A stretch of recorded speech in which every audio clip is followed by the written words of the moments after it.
નમસ્કાર વિદ્યાર્થી મિત્રો, આજે આપણે આપણી ટેક્સ્ટ બુક જે છે 9મા ધોરણની એમાં આપણે 1 થી 5 પાઠ છે એ પૂરા કર્યા હતા. ત્યારબાદ હવે આપણે ફરીથી પાછા ટેક્સ્ટ બુક શરૂ કરી રહ્યા છીએ અને આજે આપણે ભણવાના છીએ યુનિટ નંબર 6 જેનું નામ છે the night train at Deoli, જેનું ગુજરાતી થશે દેવલીની રાત્રિની ટ્રેન. તો આ છે પાઠ જે છે એ પ્રખ્યાત લેખક જે છે રસ્કિન બોન્ડ એમની બુકમાંથી લેવામાં આવેલો છે. એમની એક વાર્તા સંગ્રહ છે, એમાંથી આ પાઠ છે એની સ્ટોરી લેવામાં આવેલી છે. જેમાં રસ્કિન બોન્ડ જે છે એ કોલેજ કાળમાં હતા ત્યારે જ્યારે એને વેકેશન પડતી, જ્યારે એને રજા પડતી ત્યારે એ અવશ્ય એની દાદીમાના ઘરે રોકાવા માટે જતા. ઉનાળુ વેકેશન છે એ દરેક વેકેશન છે એ ત્યાં પસાર કરતા. એટલે એને જ્યારે ત્યાં વેકેશન પસાર કરવા માટે ટ્રેનમાં જતા હતા ત્યારે એને અવનવા અનુભવો થયેલા છે. તો એ અનુભવો વિશેની એની મુસાફરીની વાત જે છે એ આપણને આ પાઠમાં કહેવામાં આવેલી છે. એટલે જ તે મિત્રો પાઠનું નામ શું રાખવામાં આવ્યું છે? A night train at Deoli. કે એ જ્યારે ટ્રેનમાં મુસાફરી કરે છે ત્યારે ટ્રેન છે એમની જે જગ્યાએ જવું છે દેહરામાં, એ જગ્યાએની જે ટ્રેન છે એ રાત્રિના સમયે ઉપડે છે અને મુસાફરીનો લાંબો સમય છે એ રાત્રિ દરમિયાન થાય છે અને ત્યાં એને એક સરસ મજાના અનુભવ થાય છે. એ અનુભવ વિશેની વાર્તા જે છે એ આપણને આ પાઠમાં આપવામાં આવેલી છે. પ્રી ટાસ્કમાં આપણને એક પોયમ આપેલી છે ઇન ધ ટ્રેન અને એની નીચે એના ટ્રુ ફોલ્સ આપવામાં આવેલા છે, જે તમારે સીધા આપણી ફેરબુકમાં લખવાના છે. ત્યાર પછી એના જે સ્પેલિંગ જે છે એ હું તમને પીડીએફ સ્વરૂપે મોકલીશ અને સીધો આપણે અત્યારે છે એ પાઠ શરૂ કરવાના છે. એ પાઠમાં સૌથી પહેલા આપણે એનું રીડિંગ કરીશું, ત્યારબાદ હું એને તમને સમજાવતો જઈશ. તો સ્ટાર્ટ કરીએ. When I was at college, I regularly spent my summer vacation in Dehra. જો હવે જે જગ્યાએ આપણને પાઠમાં આય આપેલો છે, આય એટલે કોણ? તો કે લેખક. અને લેખક કોણ છે? તો કે રસ્કિન બોન્ડ. આપણે ઘણી બધી વખત છે એ કોઈક લેખકની વાર્તા વાંચતા હોય છે. તમે ગુજરાતીમાં પણ પાઠ ભણતા હોય ત્યારે પાઠની શરૂઆત છે એ લેખક કઈ રીતે કરી હોય? હુંથી કરી હોય. એટલે એનો મતલબ શું છે કે લેખક પોતાની વાત કરે છે કે ભાઈ એ આ સમયે કોલેજ કાળમાં હતા ત્યારે આવું કરતા હતા. એટલે એ સર્વનામમાં શેનો ઉપયોગ કરે છે? અહીંયા આયનો ઉપયોગ કરે છે. એટલે પાઠમાં જેટલી વખત પણ આય આવશે એ પોતે કોણ હશે? લેખક હશે. એ લેખક પોતાની વાત કરે છે એટલા માટે સર્વનામ તરીકે ત્યાં શેનો ઉપયોગ થયો છે? આયનો. When I was at college, I regularly spent my summer vacation in Dehra at my grandmother's place. I would leave the plains early in May and return late in July. Devli was a small station about 50 kilometers from Dehra. It was on the border of the heavy jungle of the Indian Terai. તો આપણને સરસ મજાનો પહેલો paragraph છે એમાં લેખકે એની શરૂઆતની વાતો કરી છે કે જ્યારે કોલેજમાં હતા ત્યારે મુસાફરી જે કરતા હતા દેવલીની, જે દેહરા એમના ગ્રાન્ડમધરનું પ્લેસ છે, એટલે ગ્રાન્ડમધર એટલે દાદીમાં. તો એ કઈ રીતે ત્યાં જતા હતા, ક્યારે જતા હતા, એ સ્થળ છે એ ક્યાં આવેલું છે એ આપણને પહેલા પેરેગ્રાફમાં આપેલું છે. તો શું કે છે? When I was at college, એટલે કે જ્યારે હું કોલેજમાં હતો. I regularly spent my summer vacation in Dehra, કે જ્યારે હું કોલેજમાં હતો ત્યારે મારું જે સમર વેકેશન એટલે કે ઉનાળાનું વેકેશન છે એ હું કઈ જગ્યાએ પસાર કરતો હતો? તો કે દેહરામાં. અને દેહરા જે જગ્યાનું નામ છે ત્યાં કોણ રહે છે? એટ માય ગ્રાન્ડમધર્સ પ્લેસ, એટલે કે મારા દાદીમાં જે ઘરે રહે છે દેહરામાં, ત્યાં હું મારું ઉનાળુ વેકેશન છે એ નિયમિતપણે પસાર કરતો હતો. I would leave the plains early in May and return late in July. જો હવે એના જવાનો અને આવવાનો સમયગાળો આપણને કહે છે કે એ ત્યાં દેહરામાં ક્યારે જતા હતા અને ક્યારે રિટર્ન આવતા હતા. તો શું કહે છે કે હું મે મહિનાની શરૂઆતમાં છે એ મારું સ્થળ છોડી દેતો હતો. આ સ્થળ છોડી દેતો હતો, એ સ્થળ કયું? તો કે જે જગ્યાએ લેખક જે છે એ અભ્યાસ કરે છે, જે જગ્યાએ એ કોલેજનો અભ્યાસ કરે છે એ જગ્યાએ છોડી દેતા હતા. કયા મહિના દરમિયાન છોડી દેતા હતા? તો કે મે મહિનામાં. તો મે મહિનામાં છે એ પોતાનું સ્થળ છોડી દેતા હતા અને ક્યાં જવાની તૈયારી કરતા? તો કે હું મે મહિનાની શરૂઆતમાં સ્થળ છોડી દેતો અને જુલાઈમાં મોડેથી પાછો આવતો. એટલે મે થી જુલાઈનો જે સમયગાળો છે એ સમયગાળા દરમિયાન લેખક છે એ કઈ જગ્યાએ હોય છે? દેહરા. અને દેહરામાં કોણ રહેશે? એમના ગ્રેન્ડમધર.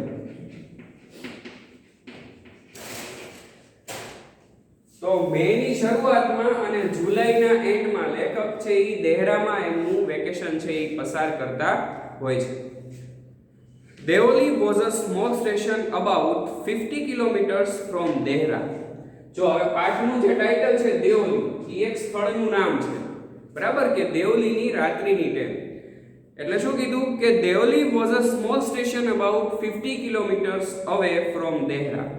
કે એમને જે જગ્યાએ જવાનું હતું, એમના દાદીમાં કઈ જગ્યાએ રહે છે? દેહરામાં. તો દેહરાથી દેઓલી છે એ કેટલું દૂર હતું?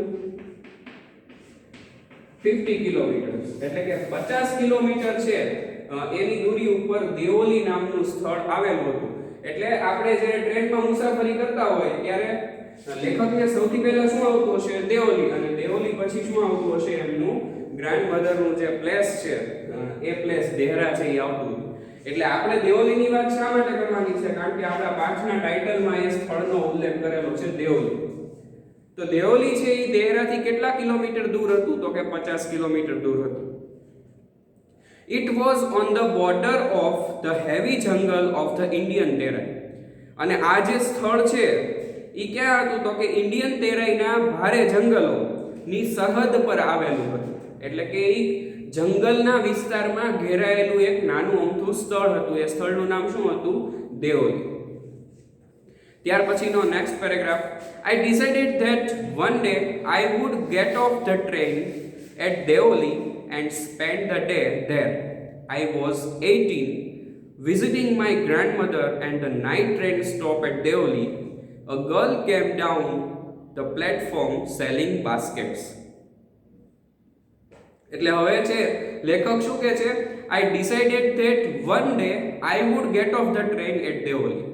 એટલે લેખક છે એ શું કહે છે પોતાની જાતને કે મેં એવું નક્કી કર્યું કે એક દિવસ જ્યારે હું મુસાફરી કરતો હોઉં દેહરા તરફની, ત્યારે એક દિવસ મારે દેઓલીની ટ્રેનમાંથી ઉતરી જવું છે. એટલે જ્યારે દેઓલી સ્ટેશન આવે ત્યારે મારે ટ્રેનમાંથી ઉતરી જવું છે. અને શું કહે છે? And spend the day there. અને મારે ત્યાં ઉતરીને આખો દિવસ ત્યાં પસાર કરવો છે, એવું લેખક છે એ નક્કી કરે છે. I was 18. અને તે વખતે મારી ઉંમર છે એ કેટલાની હતી? તો કે 18 વર્ષનો હતો. Visiting my grandmother and the night train stop at Deoli. કે તે વખતે મારા દાદીમાની મુલાકાતે જતો હતો ત્યારે હું 18 વર્ષનો હતો. એટલે લેખક હવે 18 વર્ષના થઈ ગયા છે, તેમ છતાં દર ઉનાળાના વેકેશનમાં એ ક્યાં જાય છે? એમના દાદીમાના ઘરે જાય છે. અને એ કેટલા વર્ષના હતા? અત્યારે 18 વર્ષના હતા જ્યારે visiting grandmother's place and the train stopped at Deoli. A girl came down in the platform selling basket. અને જ્યારે એ જતા હતા 18 વર્ષની ઉંમરે ત્યારે રાત્રિના સમયે ટ્રેન છે એ દેઓલી સ્ટેશને ઊભી રહે છે. અને એ શું જોવે છે કે એક છોકરી જે છે એ ટોપલા વેચતી પ્લેટફોર્મ પર આવે છે. આપણને ખબર છે કે આપણે જ્યારે રેલવેની મુસાફરી કરતા હોય ત્યારે એવા ઘણા સ્ટેશન આવે કે જ્યાં ઘણી બધી વસ્તુઓ છે એ વેચાતી હોય છે. તો એવી જ રીતે અહીંયા પણ જ્યારે દેઓલીના સ્ટેશને ટ્રેન છે એ ઊભી રહે છે ત્યારે ટ્રેન ઊભી રહેતાની સાથે જ પ્લેટફોર્મ ઉપર લોકોની અવરજવર વધી જાય છે. અને એક છોકરી જે છે એ ટોપલા, વાંસના જે ટોપલા હોય એ બનાવીને વેચવા માટે નીકળી છે. અને એ પ્લેટફોર્મ પર એ છોકરીને લેખક છે એ જોવે છે. It was a cold morning and the girl had a shawl across her shoulder. Her feet were bare and her clothes were old. She was a young girl walking gracefully towards me. એટલે હવે છે એ લેખક આ છોકરી જે basket વેચવા માટે આવી રહી છે એનું વર્ણન આપણને કરે છે. એ શું કહે છે? It was a cold morning. કે ઠંડી સવાર હતી. એટલે કે સવારમાં છે એ ઠંડીનું પ્રમાણ કેવું હતું? વધારે હતું. ઠંડી સવાર હતી. And the girl had a shawl across her shoulder. અને એટલે જ છોકરીએ પોતાના ખભા ઉપર શાલ રાખી હતી. શોલ આપણે બધા જાણીએ છીએ શાલ કોને કહેવાય, બરાબર? તો શાલ છે એને પોતાના ખભા ઉપર રાખી હતી. her feet were bare and her clothes were old. feet એટલે પગ. જો એક પગ હોય તો ફૂટ કહેવાય, પણ બે પગ હોય તો શું કહેવાય? ફીટ કહેવાય. આપણે સિંગ્યુલર પ્લુરલમાં આ વસ્તુ ભણ્યા હતા, બરાબર? તો એ શું કહે છે કે her feet were bare. bare એટલે કેવા? તો કે ખુલ્લા. તો એના પગ છે એ કેવા હતા? ખુલ્લા હતા. એટલે કે એને પગમાં કાંઈ પણ પહેર્યું ન હતું. અને એના કપડા પણ કેવા હતા? જૂના હતા. her clothes were old. કે એના પગ પણ ખુલ્લા હતા અને એના કપડા જે પહેર્યા હતા એ પણ કેવા હતા? જૂના હતા. she was a young girl walking gracefully towards me. અને તે એક યુવાન છોકરી હતી કે જે મારી તરફ ભવ્ય અદાઓથી ચાલતી આવતી હતી. ભવ્ય અદાઓથી એટલે શું? કે આપણને ખબર છે કે કોઈ પણ વ્યક્તિ છે પોતાની વસ્તુ વેચવા માટે આપણી તરફ આવતું હોય ને આપણી નજર એની સામે થાય એટલે એને એમ લાગે કે આ વસ્તુ આને ખરીદવી છે, એટલે આપણી તરફ એક એની જે ચાલ હોય એ બદલાઈ જાય આપણી તરફ આવવાની. એવી જ રીતે છોકરી છે એ આ લેખક તરફ આવી રહી છે. When she came to my window, she stopped. She saw that I was looking at her intently, but at first she pretended not to notice. She had a pale skin, shiny black hair, and dark eyes, and then those eyes searching and lively met mine. એટલે હવે જ્યારે એ સ્ત્રી જે છોકરી જે છે એ લેખક તરફ આવી રહી છે એટલે એ છોકરીને લેખક છે એ સ્પષ્ટપણે જોઈ રહ્યા છે અને એ સ્પષ્ટ એટલે ચોક્કસ રીતે એ છોકરી દેખાય છે એટલે એનું હવે વર્ણન વધારે આગળ કરે છે. શું કહે છે કે when she came to my window she stopped. કે તે છોકરી જ્યારે મારી બારી તરફ આવી ત્યારે એ ઊભી રહી ગઈ. એટલે લેખક છે એ હજી ટ્રેનમાં જ બેઠા છે, એ ઉતર્યા નથી. ટ્રેન ત્યાં ઊભી રહી છે પણ એ બાર પ્લેટફોર્મ ઉપર નજર નાખે છે તો એક છોકરી છે એમને દેખાય છે. એટલે એ છોકરી છે એ લેખક જે જગ્યાએ બેઠા છે તે જગ્યાએ આવે છે અને બારી પાસે ઊભી રહે છે. She saw that I was looking at her intently. એટલે તેણે જોયું કે હું તેની તરફ ઈરાદાપૂર્વક જોતો હતો. જો આપણે ઘણી વખત એવું થાય કે આપણે કોઈકની સામે જોતા હોય તો આપણો કંઈક ઈરાદો નક્કી કરેલો હોય અથવા તો એ સામેવાળા વ્યક્તિને ખબર હોય કે આ મારી જ સામે જોવે છે એટલે આ ઈરાદાપૂર્વક જોવે છે, એનો કંઈક ઈરાદો હશે તો જ મારી સામે આવી રીતે જોતા હોય. જોવાના ઘણા બધા પ્રકાર છે, બરાબર?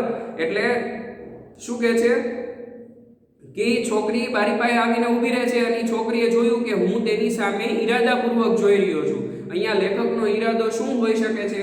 તો કે ભાઈ છોકરી પાસે જે બાસ્કેટ છે એ છોકરીને તો એમ હોય કે બાસ્કેટ છે એટલે બાસ્કેટ ખરીદવા માટે આ મારી સામે આવી રીતે જોતા હશે. But at first she pretended not to notice. Pretend એટલે ઢોંગ કરવું. પરંતુ પહેલી વાર તેને એવું લાગે છે કે તેણે ન જોવાનો ઢોંગ કર્યો. એટલે છોકરી છે એ લેખક સામે જોતી નથી પણ એ એવું સમજે છે કે એને એવો ઢોંગ કર્યો કે એણે એની સામે જોયું જ નથી. She had a pale skin, shiny black hair and dark eyes. પછી જો એનું વર્ણન કરે છે, એનું વર્ણન કરતા શું કહે છે કે તેની ચામડી છે એ કેવી હતી? ફિક્કી હતી. pale એટલે ફિક્કું. had a pale skin, shiny black hair એટલે શું કહે છે કે કાળા ચમકતા વાળ હતા and dark eyes અને એની આંખો છે એ કેવી હતી? એકદમ ઘેરી આંખો હતી. and then those eyes searching and lively met mine. અને ત્યાર પછી તે આંખો ઉત્સાહથી મને ગોતતી હતી. તો એ એનું એક સરસ મજાનું વર્ણન કરે છે રસ્કિન બોન્ડ આપણી સમક્ષ. તો એ આપણે એ વર્ણનાત્મક સ્વરૂપે સમજવાનું છે. જ્યારે આપણને પ્રશ્ન પૂછાય છે describe the girl who selling the basket, એટલે કે જે છોકરી બાસ્કેટ વેચતી હતી એને તમારે વર્ણન કરવાનું પૂછાય છે ત્યારે તમારે અહીંયા જેનું વર્ણન આપેલું છે કે શી had a pale skin, shiny black hair and dark eyes, એ રીતે તમારે એનું વર્ણન કરવાનું છે. Her feet were bare and her clothes were old, ત્યાં સુધીનું આપણે એનું વર્ણન કરીશું.